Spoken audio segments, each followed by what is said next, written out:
الحمد لله نحمده ونستعينه ونستغفره ونؤمن به ونتوكل عليه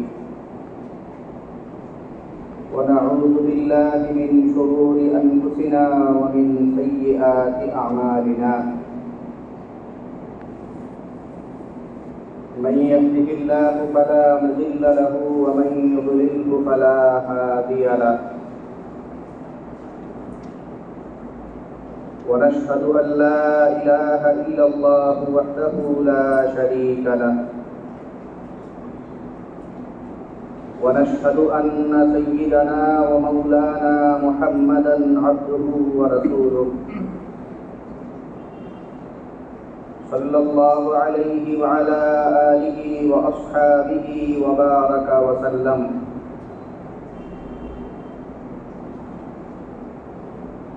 أما بعد فأعوذ بالله من الشيطان الرجيم بسم الله الرحمن الرحيم فلا وربك لا يؤمنون حتى يحكموك فيما شجر بينهم ثم لا يجدوا في أنفسهم حرجا مما قضيت ويسلموا تسليما وقال الله سبحانه وتعالى ومن لم يحكم بما أنزل الله فأولئك هم الكافرون وقال رسول الله صلى الله عليه وسلم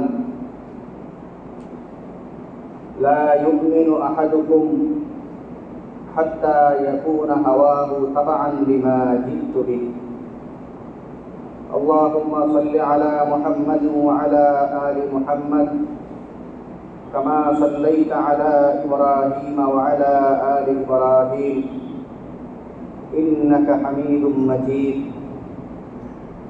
اللهم بارك على محمد وعلى آل محمد كما باركت على إبراهيم وعلى آل إبراهيم إنك حميد مجيد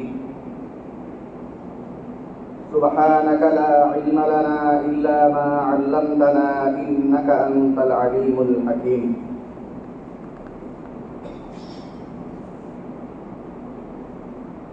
মহান আল্লাহ পাক রব্বুল আলামিনের দরবারে অসংখ্য শুকরিয়া জ্ঞাপন করছি যিনি আমাদেরকে অন্যান্য জুমার ন্যায় আজকেও জুমার নামাজ আদায়ের জন্য পবিত্র ঘর মসজিদে আসার তৌফিক দান করেছেন আলহামদুলিল্লাহ। মুহতারাম হাজিরিন, আমরা জিলহজ মাস উপলক্ষে হজ, কুরবানি ইত্যাদি বিষয়ের হুকুম আহকাম, তাৎপর্য এইসব বিষয়ে বেশ কিছুদিন আপনাদের সামনে আলোচনা করেছি। হজ এবং কুরবানি পরবর্তী সময়ে একটা গুরুত্বপূর্ণ বিষয় থাকে, সেটা হলো হজ এবং কুরবানি আমাদের কি শিক্ষা দেয়। হজ এবং কুরবানির শিক্ষা বেশ ব্যাপক, অনেক কিছু শিক্ষণীয় বিষয়, যেই বার্তাগুলো এই হজ, কুরবানি ইত্যাদি বিধিবিধানের মাধ্যমে আমাদেরকে আল্লাহ পাক রব্বুল আলামিন দিতে চান। তো এই জন্য হজ এবং কুরবানির শিক্ষা ধারণ করা এটা একটা গুরুত্বপূর্ণ বিষয়। হজ এবং কুরবানির শিক্ষার মধ্যে সবচেয়ে গুরুত্বপূর্ণ যে শিক্ষাটা আমরা ঐতিহাসিক দৃষ্টিকোণ থেকে এবং হজ কুরবানির গোড়াপত্তন যেই জায়গা থেকে হযরত ইব্রাহিম আলাইহিস সালামের ইতিহাস থেকে, সেখান থেকে আমরা বড় একটা শিক্ষা যেটা পাই সেটা হলো তাওহীদের শিক্ষা, আল্লাহ তাআলার একত্ববাদের শিক্ষা। এই শিক্ষাটা খুব খোঁজাখুঁজি করে হজ কুরবানির শিক্ষা কি ওরকম বের করা লাগে এরকম কোনো শিক্ষা না। খুবই স্পষ্টভাবে এই শিক্ষাটা ইব্রাহিম আলাইহিস সালাম দিতে বলছেন আমাদের। বিশেষ করে এই কুরবানি করার সময়কার যেই বক্তব্য, ইব্রাহিম আলাইহিস সালামের যে কথাবার্তা, সেগুলোর মধ্যে খুব ক্লিয়ার ভাবে বলা আছে। কোরআনে কারিমে ওই যে কথাটা আছে, কুল ইন্না সালাতি ওয়া নুসুকি ওয়া মাহইয়ায়া ওয়া মামাতি লিল্লাহি রাব্বিল আলামিন লা শারীকা লাহু ওয়া বিযালিকা উমিরতু ওয়া আনা আউওয়ালুল মুসলিমিন।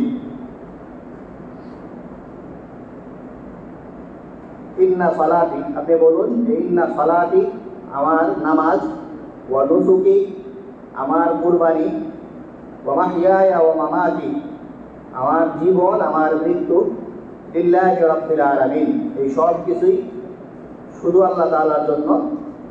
লা শারীকা লাহু, যার সাথে আর কাউকে এগুলোতে শরীক করার কোনো উপায় নেই। ওয়া বিযালিকা উমিরতু, আর এই বিষয়টার আদেশেই আমাকে দেওয়া হয়েছে।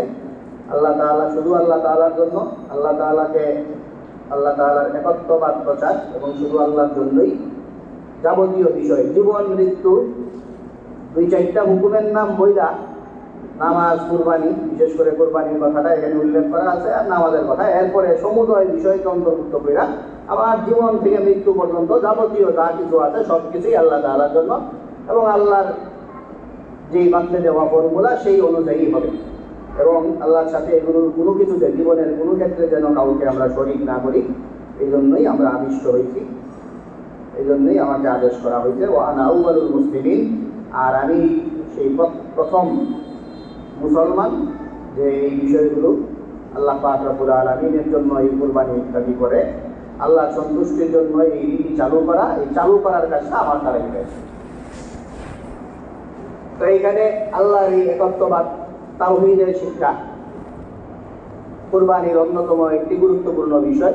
ইব্রাহিম আলাইহিস সালামকে নিয়ে ইব্রাহিম আলাইহিস সালাম মোটামুটি এমন একজন নবী, যেই নবীকে নিয়ে বিভিন্ন ধর্মের মানুষের মধ্যে টানাটানি আছে, যা আমরা ইব্রাহিমী চেতনার উপরে আছি।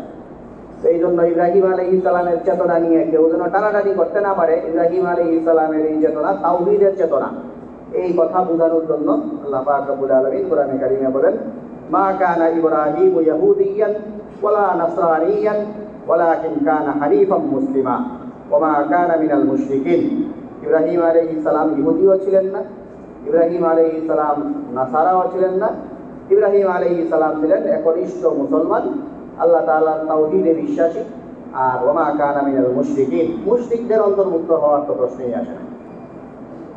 তো এই তাওহীদের যে শিক্ষা, সেই তাওহীদের শিক্ষাটা কুরবানি, হজ এবং কুরবানির একটা গুরুত্বপূর্ণ শিক্ষা। তো এই তাওহীদের শিক্ষা, এর মানে হলো আল্লাহ তাআলাকে জীবনের সব ক্ষেত্রে, আল্লাহ তাআলার বিধিবিধান, আল্লাহ তাআলার বাতলে দেওয়া ফর্মুলা, সেই অনুযায়ী মানুষের জীবন পরিচালনা করা, এই হইল তাওহীদ। আল্লাহ তাআলা এক, সেটা বিশ্বাস করা, আল্লাহ তাআলার উপর ঈমান আনা, সেগুলো তো আছেই। পাশাপাশি মানুষের জীবনের সব ক্ষেত্রে আল্লাহ তাআলাকে বিশ্বাস করা, আল্লাহকে মানা, আল্লাহর বাতলে দেওয়া ব্যবস্থাপনা, আল্লাহর বাতলে দেওয়া বিধিবিধান, এগুলোকে জীবনের সব ক্ষেত্রে মানা, এটাই হইল তাওহীদ।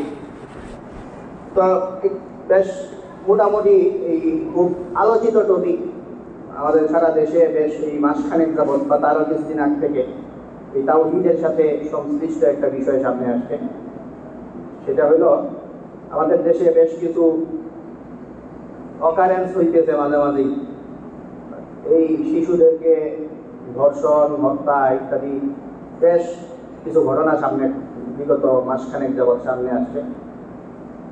তো আসার পরে এগুলো নিয়ে, এগুলো বন্ধ বা এগুলোর ব্যাপারে ইসলামের যে অবস্থান, সেটা স্বতন্ত্র আলোচনার দাবি রাখে। আমরা আজকে এই তাওহীদের সাথে সংশ্লিষ্ট যেই কথাটা বলতে চাই, সেটা হলো এই দুর্ঘটনাগুলোর পাশাপাশি হঠাৎ করেই সারা দেশেই একটা আওয়াজ খুব জোরে সোরে উঠছে। সেটা হলো যে শরিয়া আইন বাস্তবায়ন হইলে, আল্লাহর আইন বাস্তবায়ন হইলে এগুলো কইমা যাইতো বা শূন্যের কোঠায় নাই মাস। এই একটা বিষয় সারা দেশে হঠাৎ করে এই দুর্ঘটনাগুলির পাশাপাশি এই অন্য পাশ দিয়ে আরেকটা আওয়াজ হঠাৎ করেই এটা উঠে আসছে। তো শরিয়া আইন উঠে আসছে, এই আলাপটা, এটা তো একটা জিনিস। এটা উঠে আসার পরে দুর্ভাগ্যজনকভাবে কিছু কিছু মানুষ এমন এমন বক্তব্য দেওয়া শুরু করছে। কেউ তো বলতেছে যে শরিয়া আইনে আমরা বিশ্বাস করি না, কারো কথা হইল শরীয়তের আইন মানি না, কারো তো আরেকটু আগে বাইরে আছে শরীয়তের আইন, এগুলি তো পরবর যুগের মধ্যযুগীয় আইন। তো ওই রকমও অনেকে আমাদের এই সরকারের সাথে সংশ্লিষ্ট ব্যক্তিরা এগুলোকে মধ্যযুগীয় ইত্যাদি আখ্যা টাকা পর্যন্ত দিছে এই কয়েকদিন। তো এই তাওহীদের যে শিক্ষা, এটা নিয়ে এটার সাথে তাওহীদের শিক্ষা মানে আল্লাহ তাআলাকে এক মানা, আল্লাহ তাআলার ফর্মুলা মানা, আল্লাহ তাআলার আইন মানা, সবকিছু আল্লাহর মানা, এটাই হলো তাওহীদ। এর মানে তাওহীদের শিক্ষা ধারণ করতে হইলে শরীয়তের আইন বা শরিয়া আইনও মানতে হয়। শরিয়া আইনে বিশ্বাস না করলে তাওহীদ হয়ে ওঠে না, কারণ তাওহীদের মধ্যে এটাও আছে যে আইনও আল্লাহ তাআলা, আল্লাহ এক, সব জায়গায় আল্লাহ এক, আল্লাহ তাআলা এক, আল্লাহ তাআলাকে মানতে হবে জীবনের সব ক্ষেত্রে। এই যে ইব্রাহিম আলাইহিস সালামের সেই কুরবানির চেতনার মধ্যে খুব ক্লিয়ার বলা, ওয়া মাহইয়ায়া ওয়া মামাতি, আর জীবন থেকে মৃত্যু পর্যন্ত জীবনের প্রতিটা ধাপে সবগুলোতেই আল্লাহর আইন। তো এই যে শরিয়া আইন এটা তাওহীদের অন্যতম একটা কনসেপ্ট। এটা নিয়ে আমাদের সমাজের মানুষের মধ্যে ভুল বোঝাবুঝি আছে, এই জন্য এটা নিয়ে আমরা একটু দুইটা কথা বলি। আরো এই কথাটা আরেকটু প্রাসঙ্গিক হয়ে উঠছে, গতকালকে এটা নিয়ে বাংলাদেশে অনেকেই অনেক জায়গায় কথাবার্তা বলে, বিভিন্ন টক শো ইত্যাদি হয়। এর মধ্যে সম্ভবত খুব আলোচিত টক শো যেটা বা এক দুইটার মধ্যেই যেই নামটা পড়বে ওইটা হইল এই খালেদ মহিউদ্দিনের এক টক শো আছে সেটা। তো সেই খালেদ মহিউদ্দিনের টক শোতে গতকাল রাতে এই টপিকে আলোচনা হয়েছে, এবং আলোচনার মধ্যে আসছেন যিনি, উনি ইসলামপন্থীদের হয়ে টক শোতে বরাবরই খুব চমৎকার বলেন, কিন্তু দুর্ভাগ্যজনকভাবে গতকাল খুব হতাশাজনকভাবে উনি কথাবার্তা বলছেন।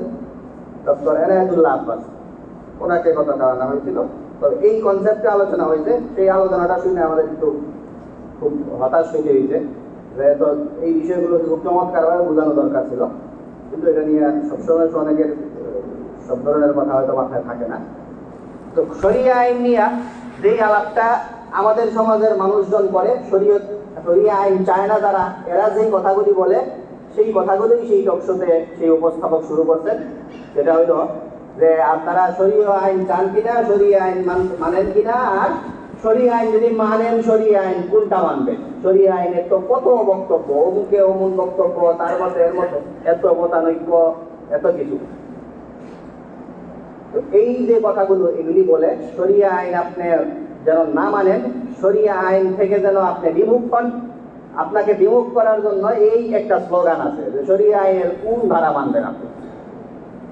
তো এটার জন্য তো সবচেয়ে সুন্দর পাল্টা যুক্তি দেওয়া যে শরিয়া আইন মানলে কোনটা মানবো, এটা নিয়ে যদি আপনার সমস্যা হয় তা আপনি এটা বলেন যে আপনি কি নামাজ পড়বেন কিনা, আপনি নামাজ পড়েন কিনা বা নামাজ পড়া দরকার এটা মনে করেন কিনা, বা আপনি নিজেও নামাজ পড়তে চান কিনা। তো নামাজ যদি পড়তে চান কোন ধারায় নামাজ পড়েন। নামাজ পড়া তো কত ধরন আছে, কেউ দূরে আমিন বলে, কেউ হাত বুকের উপরে বাঁধে, কেউ এই রফে আদায় করে হাত উপরে তুলে বেশ কয়েকবার নামাজের মধ্যে। কত সিস্টেমে যে নামাজ পড়া হয়, বহু সিস্টেমে নামাজ আছে। এত সিস্টেমে নামাজ আছে, এই কারণে কি আপনার নামাজ পড়তে সমস্যা হয় কিনা, যে না তাইলে নামাজই পড়বো না, নামাজ পড়বেন কোনো কোন ধারায় নামাজ পড়বেন। তা আপনার যদি এটা সমস্যা না হয়, নামাজ নিয়ে যদি আপনার আপত্তি না থাকে, এই কারণে যে নামাজ বহু ধারায় হয়, এত ধারায় নামাজ হইতে পারে, এটা পড়ার পরেও আপনার নামাজ নিয়ে সমস্যা নাই, আপনি বলেন হ্যাঁ নামাজ পড়ি, আমিও পড়ি, নামাজ পড়া দরকার, সেগুলো মানেন। যে শরিয়া আইনে এত ধারা থাকলে শরিয়া আইন মানতে সমস্যা কি আপনার? আপনার যদি বিভিন্ন কথাবার্তা, বিভিন্ন মতানৈক্য, ধারা উপধারা থাকার কারণে কোনো কিছু বাদ দিতে হয়, এই কারণে যদি আপনার শরিয়া আইন বাদ দিতে আপনি আপত্তি তুলেন, তো আপনার নামাজও বাদ দিতে হবে, আপনাদের নামাজ বাদবেন না। তো তার মানে কিছু কথাবার্তা থাকা, কিছু আপত্তি অনাপত্তি, এই দিক সেদিকের কথাবার্তা, বিভিন্ন মতানৈক্য থাকা, এটা কোনো কিছুর মৌলিকত্বকে প্রশ্নবিদ্ধ করে না। এটার কারণে কোনো কিছু বাতিল হয়ে যায় না। এটার কারণে যেমন নামাজ বাতিল হয় না, সব বিধানের কথা ব্যাপারে এইরকম, এগুলো যেমন বাতিল হয় না। এই কারণে শরিয়া এই অজুহাতে শরিয়া আইনকে বাতিল করতে চাওয়া, এটা খুবই একটা ঠুনকু যুক্তি। এর কারণে শরিয়া আইন বাতিল হইতে পারে না। শরিয়া আইন এটা হইল একদমই তর্কাতর্কির কথা। কেউ যদি এই সিস্টেমের কথা বলতে চায়, আর বাস্তবতা যেটা সেটা হইল শরিয়া আইনে যেই জায়গায় মতানৈক্য তৈরি হইলে সমস্যা, এমন কোনো জায়গায় মতানৈক্য নাই। মতানৈক্য খুবই শাখাগত কয়েকটা বিষয়ে, আর মৌলিক বিষয়ের মধ্যে 2-4টা মতানৈক্য যদি পাওয়া যায়, এগুলো শতকরা পার্সেন্টেজেও পড়ে না এই লেভেলে। শরিয়া আইনের বড় বড় ধারাগুলি সবগুলো মতানৈক্যের ঊর্ধ্বে। কাউরে হত্যা করলে এই ঘাতককে হত্যা করতে হইব, এটা নিয়ে কারো মতভেদ নাই। চুরি করলে হাত কাটতে হইব, এটা নিয়ে মতভেদের কিছু নাই। যদি কেউ জিনা ব্যভিচারে লিপ্ত হয়, বিবাহ বহির্ভূত, যদি অবিবাহিত বা অবিবাহিতা হয়ে থাকে, তাহলে তারে বেত্রাঘাত করতে হবে, এটা নিয়ে মতানৈক্য নাই। বিবাহের পরে হইলে পাথর মেরে তাকে হত্যা করতে হবে, এগুলো নিয়ে কোনো মতানৈক্য নাই। মোট কথা, শরিয়া আইনের যেই প্রিন্সিপাল ধারাগুলো আছে, এগুলোর ব্যাপারে সবাই একমত। আর শাখাগত 2-4টা আইনের যেই মতানৈক্যগুলো আছে, এই সব মতানৈক্য নাই দুনিয়ার এমন কোনো আইনই নেই। দুনিয়ার সব আইনেই এই ধরনের শাখা উপশাখায় মতানৈক্য, এক একজন লয়ারের এক এক ধরনের বক্তব্য, এগুলো সব জায়গায় থাকে। এগুলোর কারণে কোনো আইন প্রশ্নবিদ্ধ হয় না, এগুলোর কারণে শরিয়া আইনকেও প্রশ্নবিদ্ধ করার কোনো সুযোগ নাই। আর পাশাপাশি শরিয়া আইন বাস্তবায়ন যখন হবে, তো শরিয়া আইন বাস্তবায়ন হইলে আপনার যদি মনে হয় যে শরিয়া আইনের মানুষজন ঝামেলা পাকায় ফেলে, শরিয়া আইনে ইমাম আবু হানিফা এক বক্তব্য, ইমাম শাফি এক বক্তব্য, মালিক আহমদ, ওনারা এক এক বক্তব্য দিয়া শরিয়া আইনে গুলায় ফেলছে। তো শরিয়া আইনে গুলায় ফেললে আপনি শরিয়া আইনকে তো প্রশ্নবিদ্ধ করতে পারেন না। শরিয়া আইনে যারা গুলাইছে, আমরা ধরে নিলাম কিছু সময়ের জন্য আপনি এই ইমামদেরকে আপনি প্রশ্নবিদ্ধ করেন, তো ইমামদেরকে প্রশ্নবিদ্ধ করে তো শরিয়া আইনের বিরুদ্ধে বলতে পারেন না যে আমরা শরিয়া আইন মানি না, আমরা শরিয়া আইন চাই না। আপনি এটা বলেন যে শরিয়া আইনের আবু হানিফার ব্যাখ্যা চাই না, আমরা শরিয়া আইনের মালিক শাফিঈদের ব্যাখ্যা মানি না, সেটা বলেন। আপনি শরিয়া আইন মানি না এটা বলা মানে তো আপনার ইমানের সাথে আপনার ইমানের সাংঘর্ষিক বক্তব্য দিলেন। শরিয়া আইনকে যদি কেউ প্রশ্নবিদ্ধ করে, ইমামরা খুব বাজে কাজ করতে মনে করলাম, যে এত বাজে কাজ ওনারা করছে, এই জন্য আপনার ওনাদের এই কাজ ভালো লাগতেছে না। তো ওনাদের এই কাজ ভালো না লাগলে এইটার কারণে আপনি তার উপরের যে আইন, কোরআন সুন্নাহর যে আইন, আল্লাহর দেওয়া আইন, শরিয়া আইন, ওই মূল জিনিস মানতেছেন না কেন? আপনি ওনাদেরটা ভালো না লাগলে নিজে একটা দাঁড় করান, শরিয়া আইনের ব্যাখ্যা আপনি একটা দাঁড় করাই আপনি সেটাই বলেন যে এটা শরিয়া আইন, তারপরেও আপনি শরিয়া আইন মানেন, শরীয়ত মানেন, আপনি বলেন যে এটা আমরা মানি। আপনার কারোটা পছন্দ না হইলে নিজে পছন্দসই ব্যাখ্যা আইন, তারপরেও তো আপনাকে শরিয়া আইন মানতে হবে। কোনো ব্যাখ্যা পছন্দ না হওয়ার কারণে শরিয়া আইন না মানা, এটার তো কোনো সুযোগ নেই। আরো যদি বলি আমরা, তাহলে শরিয়া আইন যেই ব্যাখ্যাই যেখানে দাঁড় করা, এটা তো এমন না যে আপনি একটা অঘটন ঘটানোর পরে আপনার ব্যাপারে শরীয়তের আমরা এই আইন প্রয়োগ করলাম, আরেকজনের ব্যাপারে আরেক আইন প্রয়োগ করলাম। এই যে ইহুদিদের মধ্যে এই প্রবণতাটা ছিল, ইহুদিরা হাদিসের মধ্যে আছে যে যখন এদের মধ্যে কোনো দুর্বল মানুষ, প্রভাব প্রতিপত্তি দিয়া নিম্ন শ্রেণীর কোনো মানুষ যখন অপরাধে জড়াইত, তখন এরা এই কঠোর আইনগুলি আছে এগুলি বের করে এগুলি প্রয়োগ করত। আর এদের মধ্যে শরীফ লোকজন, যারা অভিজাত শ্রেণীর মানুষজন যখন কোনো ধরনের আইন করত, তখন এরা এই শরীয়তের এই আইনগুলিকে গোপন কইরা এই শরীয়তের যেই আইন ছিল সেই আইন তাদের উপরে প্রয়োগ করতো না। তো এটা ইহুদিদের একটা স্বভাব ছিল। এখন আমরা তো অপরাধ ঘটবে আর আইন খুঁজে বাইর করবো, এটা আমরা বলতেছি না। শরিয়া আইন যেটা, সেটা তো আইন প্রণয়ন আগেই হয়ে থাকে। শরীয়তের আইন প্রণয়ন হওয়ার পরে এরপরে যখন কেউ অপরাধ করবে, সেই অপরাধের কি শাস্তি, এই দেশে কোন শাস্তিটা, কোন আইনটা স্টাবলিশ আছে, সেটা তো সবাই জানে। এটা অপরাধের পরে তো আর কোনো শাস্তি নতুন করে আবিষ্কার হবে না যে এই আইন তার জন্য প্রয়োগ করা হইল। সুতরাং যেই ব্যাখ্যাই হোক, শরীয়তের যেই ব্যাখ্যা, যেই ইমামের ব্যাখ্যাই আমরা নেই, সেই ব্যাখ্যাটা তো আমরা একসাথে বৈশাই নিয়ে নিব, একত্রেই সেটা ফিক্সড হয়ে যাবে যে এই ব্যাখ্যা এই দেশে চলবে। যে এই আইনের এই ব্যাখ্যা যদি এই দেশে চলে, তাহলে অপরাধ ঘটার পরে তো যেই ব্যাখ্যা আমরা ঠিক করে রাখছি সেই ব্যাখ্যা অনুযায়ী তার শাস্তি হবে। তাহলে এটা নিয়ে তো আর কোনো সমস্যার কিছু নাই। যে তাহলে সরকার দলের লোকজন যদি অপরাধ করে, তাহলে শরীয়তের এই ব্যাখ্যা বিরোধী দলের লোকজন অপরাধ করলে শরীয়তের এই ব্যাখ্যা, এই সমস্যা তো এখানে থাকতেছে না। কারণ কোন কোন আইনে, শরীয়তের আইনের যদি বহু ব্যাখ্যা থাকেও, তাহলে শরীয়তের আইনের কোন ব্যাখ্যা অনুযায়ী আমাদের এই দেশ চলবে, সেই ব্যাখ্যা তো আইন প্রণয়ন যারা করবেন ওনারা তো সংশ্লিষ্ট জন এই আইন ফিক্সড করে ফেলবেন, ফাইনাল করা হয়ে যাবে যেই অনুযায়ী চলবে। পরে অপরাধ হইলে তো সেই অনুযায়ী হবে, সেখানে তো ধূম্রজালের কিছু নেই। এই কারণে এই শরিয়া আইন না মানার জন্য এইসব অজুহাত দাঁড় করানো, যে শরিয়া আইনের কোন ব্যাখ্যা, শরীয়তের তো অনেক ব্যাখ্যা আছে, সেই ব্যাখ্যাগুলি দাঁড় করে শরিয়া আইনকে পাশ কাটাইতে যাওয়া, সেটা খুবই দুঃখজনক বাস্তবতা।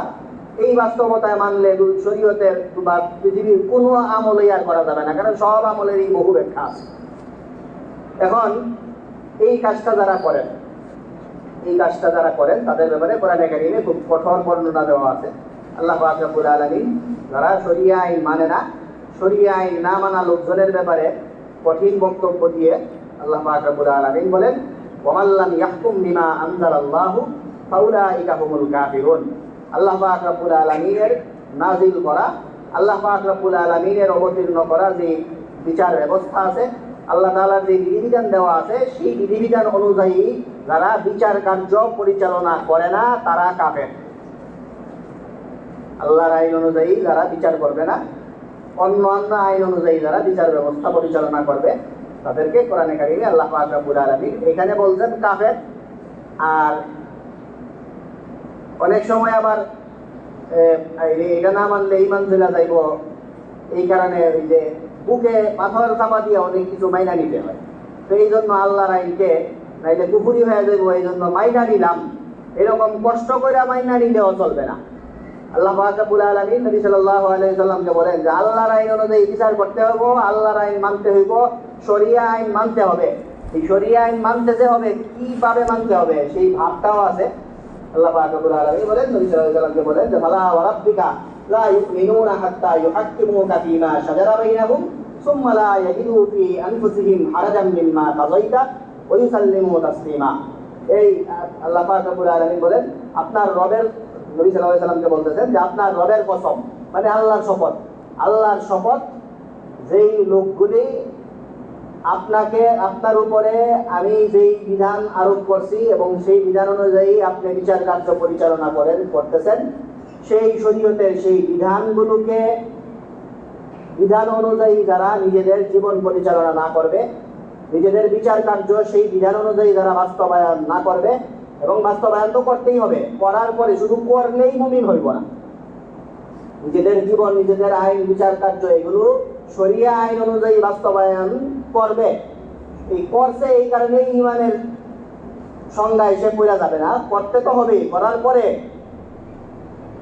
সুম্মা লা ইয়াজিদু ফী আনফুসিহিম হারাজাম মিম্মা কাযাইতা, শরীয়ত যেই বিচার করে, এই বিচারকে সানন্দে চিত্তে, সন্তুষ্ট চিত্তে মাইনাও নিতে হবে। নিজের ভিতরে দুটানা ভাবও রাখা যাবে না, নিজের মধ্যে কোনো ধরনের ইতস্ততা বোধ যদি রাখে, দুটানা ভাব নিয়ে কোনো রকমে মাইনা যদি নেয়, তাহলেও সে মুমিন না। শরীয়তের যে বিধান সেটাকে পূর্ণাঙ্গ রূপে মাইনাও নিতে হবে, এবং এটাকে খুব প্রফুল্লতার সাথে, এইটাই যে একমাত্র বিধান, এটা ছাড়া আর কোনো বিধান চলতে পারে না, এটাকে খুব সানন্দ চিত্তে গ্রহণ করতে হবে। এটা যদি কেউ গ্রহণ না করে, তাহলে সে আর ঈমানদার না। আল্লাহ পাক রব্বুল আলামিন নবীকে বলছেন যে আপনার রবের কসম, আল্লাহর কসমকে আল্লাহ নিজেই আল্লাহর কসম হয়ে বলতেছেন যে এই লোক আর যে দুইটা কাজই করতে হবে, শরীয়তের আইনও মানতে হবে এবং শরীয়তের আইনকে সানন্দ চিত্তে মানতে হবে, ওয়া ইউসাল্লিমু তাসলিমা, এবং এটার কাছে নিজেকে সুপর্দ করে রাখতে হবে, তাহলেই সেই ঈমানদার হবে। তো এই হলো শরিয়া আইনের ব্যাপারে ইসলামের বক্তব্য। শরিয়া আইন মানতে হবে, শরিয়া আইন অনুযায়ী আপনি যদি আমারে পছন্দ না হয়, যে শরিয়া আইনের আপনি যেই ব্যাখ্যা দেন এটা আপনার মন গড়া ব্যাখ্যা, ঠিক আছে, আমি আমার মন গড়া ব্যাখ্যাই দিই, আসল ব্যাখ্যা কোনটা সেটা আপনি বুঝা বাই করেন, কিন্তু মানতে হবে সেটাই, শরিয়া আইনই মানতে হবে। শরিয়া আইনের আসল ব্যাখ্যা কারোটা পছন্দ না হইলে যারটা পছন্দ সেটা বার করেন, কিন্তু সেটা হইতে হবে শরিয়া আইন, কারণ শরিয়া আইনের বাহিরে যাওয়া যাবে না। এখন আমাদের এই দেশীয় বাস্তবতা বা বিভিন্ন পারিপার্শ্বিক চাপ, আমাদের এই বাংলাদেশ অনেক জায়গায় বিভিন্ন বৈশ্বিক চাপের মধ্যে আছে, এইগুলো কিছু অজুহাত আছে। এইসব অজুহাতে একদম অযৌক্তিক না, কিন্তু এইসব অজুহাতের যৌক্তিকতা কতটুকু, এইসব অজুহাতের কারণে আপনি যা করতে পারেন সেটা হলো যে আপনি এই দেশে শরীয়তের আইন আপনি বাস্তবায়ন করতে পারতেছেন না। আপনি সংশ্লিষ্ট জন, আপনি আইন এর সাথে উঠা বসা আপনার, তারপরেও আপনি এগুলি বাস্তবায়ন করতে পারতেছেন না। এটা এটা আমরা মনে করি যে একটা বিশ্বাসযোগ্য অজুহাত। এটা ঠিক আছে, এই অজুহাতটা যৌক্তিক যে হয়তো যারা এটার সাথে সংশ্লিষ্ট এরা বিভিন্ন কারণে এটা পারে না যারা, এদের জন্য কোরআনে কারিমে ইঙ্গিত দেওয়া আছে। আমরা যেমন বললাম যে শরীয়তের আইন অনুযায়ী বিচার করে না সে কাফের, এই কাছে পরের আয়াতগুলিতে আল্লাহ তাআলা বলছেন যে শরীয়তের আইন অনুযায়ী যে বিচার কার্য পরিচালনা করে না সে জালেম, কোথাও বলা আছে সে পাপাচারী, পাপিষ্ঠ, ফাসেক। তো একটু ছাড় দেওয়া আছে কাফেরের কাছ থেকে আইনা সে জালেম, ফাসেক এগুলি পর্যন্ত বলা আছে। এগুলি হয়তো এইসব অজুহাত যারা যৌক্তিক অজুহাত যাদের কাছে আছে তাদের জন্য প্রযোজ্য। তো এদের জন্য এটা প্রযোজ্য, যৌক্তিক কারণে আপনি এই দেশে শরীয়তের আইন বাস্তবায়ন করতে পারবেন না, এটা মানানসই একটা যুক্তি এবং এটা আমরা বিশ্বাস করি যে এটা বাস্তবতা। কিন্তু এই বাস্তবতার কারণে যারা শরীয়তের আইন অনুযায়ী বা বিচার করে না, বাংলাদেশের যেই উকিল সাহেবরা আছে এদের সবাই আমরা কাফের বলতে নারাজ। না, এরা কাফের না, এদের চাপ আছে এরা। কিন্তু আপনি যদি নিজের থেকে আইসা চাপের কারণে বাস্তবায়ন করতে পারতেছেন না, সেটা আমরা সবাই বুঝি। আপনি বাস্তবায়ন করেন না, আপনি বাস্তবায়ন না করেন, দেশে যে বাস্তবায়ন যেদিনে চলা যায় সেদিনে চলেন, দেশের যে স্বাভাবিক যে আইন আছে এই অনুযায়ী চলেন। আমরা বুঝতেছি আপনি পারতেছেন না, আপনারে আমরা কাফের বলতে রাজি না, কাফের বলি না। কিন্তু আপনারা কাফের না বলে আমরা কই যাবো যখন আমরা দেখি যে আপনি বাস্তবায়ন তো করেনই না, আরো এটার বিরুদ্ধে লাগে আইসা নিজেই বলেন যে এটা মানি না, এগুলি বর্বর আইন, মধ্যযুগীয় আইন, আমরা এখন মধ্যযুগে নাই, এই যুগে এইসব আইন চলে না। এইগুলি যখন বলেন তখন আপনি শুধু বাধ্য বিদেশি চাপের কাছে নত, এইটা আমরা বিশ্বাস করি না। আমরা তখন বিশ্বাস করি আপনার ইমানে এই সমস্যা। কারণ আপনি পারেন না সেটা তো আমরা মানতেছিলাম, তো পারেন না পর্যন্ত থাকেন। আপনি আইসা এটার দোষ ধরতে যান, এটা মানা যাবে না, এটার এই কারণে এটা মানা সম্ভব না, এটা বহু ব্যাখ্যা, আদায়া যুক্তি, বহু ব্যাখ্যা, এই কারণে এটা কোন ধারা মানবো, এটা তো মধ্যযুগের আইন ছিল সেটা কিভাবে মানবো, বা এটা এই যুগে এগুলি মানা সম্ভব না, আমরা বিশ্বাসই করি না, শরীয়ত মানি না, শরীয়ত আইনে বিশ্বাসী না, এইসব ব্যাখ্যা। এই ব্যাখ্যাগুলি দেওয়ার পরে আপনারা যেই পর্যন্ত আমরা আপনার ব্যাপারে আমরা সফট ছিলাম, আপনার ব্যাপারে আমরা যখন এই বলছিলাম যে না উনি বাধ্য বিভিন্ন চাপের কাছে নত, সেই চাপের মতো এটা তখন আর আমরা মানতে রাখছি না। তখন আমরা বুঝি যে আপনার গোড়ায় সমস্যা, আপনার খালি চাপে না, আপনিও সেই ধারায়। সুতরাং এই কারণে শরীয়তের আইন সকলকে মানতে হবে, শরিয়া আইনের প্রতি প্রত্যেককে শ্রদ্ধাশীল হইতে হবে। শরিয়া আইন মানা, আমরা যেই কথা শুরু করছিলাম, কুরবানির চেতনা হইল তাওহীদের চেতনা, আল্লাহ যে এক সেটার চেতনা। আপনারা খুব ভালো করে শুনেন, আল্লাহ এক এইটা মানা শরিয়া আইন মানা একই জিনিস। কেউ শরিয়া আইন না মানলে আল্লাহর একত্ববাদী মানব না। আমরা যে বলি যে লা ইলাহা ইল্লাল্লাহ, আল্লাহ ছাড়া কোনো ইলাহ নাই, এই কথা মানা মানে হইল শরিয়া আইন মানা। আপনি যদি বলেন শরিয়া আইন মানি না, তারপরে আপনি আসলে লা ইলাহা ইল্লাল্লাহ বলে একটা ধান্দাবাজি করতেছেন, মিথ্যুক। আপনি লা ইলাহা ইল্লাল্লাহ ঠিক না। লা ইলাহা ইল্লাল্লাহ, আল্লাহ ছাড়া ইলাহ নাই বললে তাহলে তো বিধানদাতাও আল্লাহ, আইনও তো আল্লাহরই মানতে হবে। শরিয়া আইন মানা মানেই লা ইলাহা ইল্লাল্লাহ মানা। তো এই জন্য প্রত্যেককেই শরিয়া আইন মানতে হবে। আর আমরা যারা অত সারা দেশে এত পরিচিত না, আমাদের জন্য এত এই ওয়াজের দরকার নেই। আমরা শরিয়া আইন আমি মানি, এই কথা আপনি বললেও কোনো সমস্যা নেই, ঠিক আছে। যারা সরকার চালায়, যারা এরা শরিয়া আইন মানি বললে হয়তো সমস্যা হইতে পারত, হয়তো বা হয়। কিন্তু আমাদের জন্য আল্লাহ তাআলা আমাদের উপরে এক রহমত, এটা আসলেও রহমত। এই সারা দেশে পরিচিত জন, নেতা হয়ে যাওয়া, সেলিব্রিটি হয়ে যাওয়া, এটারে হাদিসের মধ্যে আছে বিহাসবিন মিনাশ শাররি আন ইউশারা ইলাইহি বিল বানান। একজন মানুষ, আমাদের এইসব যুগের জন্য এই হাদিসটা বেশি প্রযোজ্য, যে এই কালী যুগে, এইসব যুগের মধ্যে একজন মানুষের প্রতি আল্লাহ তাআলা এর অকল্যাণ চান। এই আল্লাহ যে এর অকল্যাণ চান এটা বোঝার জন্য এটাই যথেষ্ট যে সেলিব্রিটি হয়ে গেছে। এইসব যুগে সেলিব্রিটি হয়ে যাওয়া এর মানে হইল এর মন্দর জন্য এটাই যথেষ্ট যে সেলিব্রিটি। এই লোক হাদিসের শব্দটা এরকম আর কি, ইশারা ইলাইহি বিল বানান, আঙ্গুল দিয়ে যার দিকে ইশারা করা হয়, এর মানে এই যে অমুক লোক এইটাছে, মানে একটু পরিচিত জন আর কি।